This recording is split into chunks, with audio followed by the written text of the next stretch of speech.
We have some wonderful witnesses today, and we're going to begin with Lilly Ledbetter, who is a lifelong resident of Jacksonville, Alabama, where she lives with her husband, her son and daughter, and her 4 grandchildren. For 19 years, Ms. Ledbetter worked, as we have heard, at the Goodyear tire production plant in Gadsden, Alabama. After discovering that Goodyear was paying her less than her male colleagues, Ms. Ledbetter brought a claim of pay discrimination under Title VII of the Civil Rights Act of 1964. It is the Supreme Court's May 29th decision that Ms. Ledbetter's discrimination case that is the center of our hearing today. Good afternoon. Thank you. Thank you, Mr. Chairman and Mr. Ranking Member, for inviting me.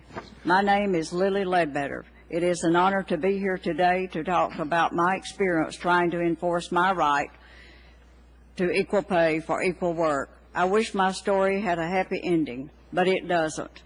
I hope that this committee can do whatever is necessary to make sure that in the future what happened to me does not happen to other people who suffer discrimination like I did. I would like to give a shortened statement, but I respectfully request that my entire statement be submitted to the record.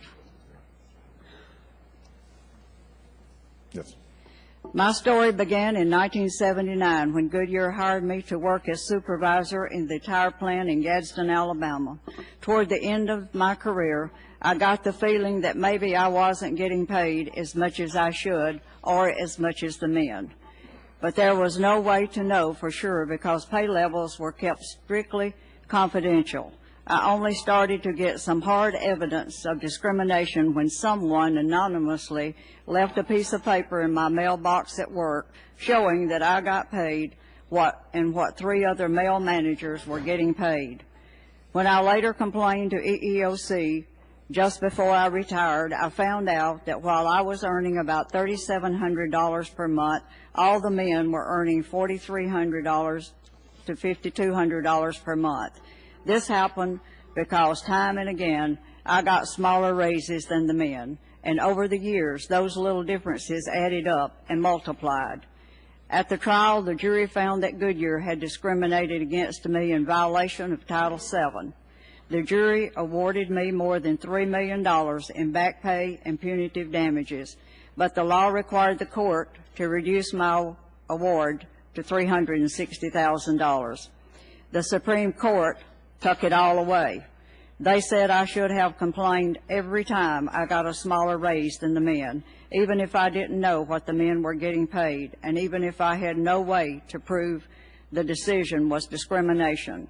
They said that once 180 days passes after the pay decision is made, the worker is stuck with unequal pay for the rest of her career, and that there is nothing illegal about that under Title VII. Justice Ginsburg hit the nail on the head when she said that the majority's rule just doesn't make sense in the real world. You can't expect people to go around asking their co-workers how much they're making. Plus, even if you know some people are getting paid a little more than you, that's no reason to suspect discrimination right away, especially when you work at a place like I did, where you're the only woman in a male-dominated factory. You don't want to make waves unnecessarily. You want to try to fit in and get along. It was only after I got paid less than men again and again without any good excuse that I had a case that I could realistically bring to EEOC or to the court. Every paycheck I received, I got less than what I was entitled to under the law.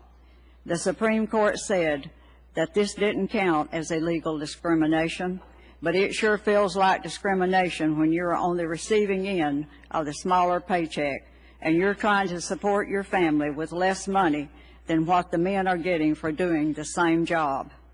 According to the Supreme Court, if you don't figure things out right away, the company can treat you like a second-class citizen for the rest of your career, and that's not right.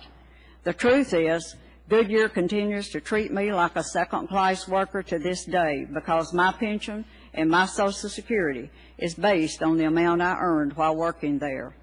Goodyear gets to keep my extra pension as a reward for breaking the law. My case is over, and it is too bad that the Supreme Court decided the way that it did. I hope, though, that Congress won't let this happen to anyone else. I would feel that this long fight was worthwhile if at least at the end of it, I knew that I played a part in getting the law fixed so that it can provide real protection to real people in the real world. Thank you.